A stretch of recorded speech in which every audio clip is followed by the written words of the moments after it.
আমরা শুনে থাকি একজন সর্বনিম্ন জান্নাতি পুরুষকে 70 জন হুর দিবে আল্লাহ তাআলা, কিন্তু একজন জান্নাতি নারীকে কি দিবেন? যেমন হযরত আসিয়া ইসলামকে ফেরাউন।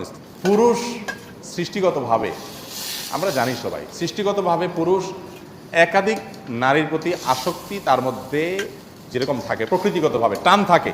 এক বউ আছে, তারপর আরেক বউ চায়, আশা করে। নারীকে আল্লাহ সুবহানাহু ওয়া তাআলা যে প্রকৃতি দিয়ে সৃষ্টি করেছেন, নারী কিন্তু একাধিক পুরুষ তিনি কামনা করেন না। তিনি কোনো পুরুষকে একান্তে চান।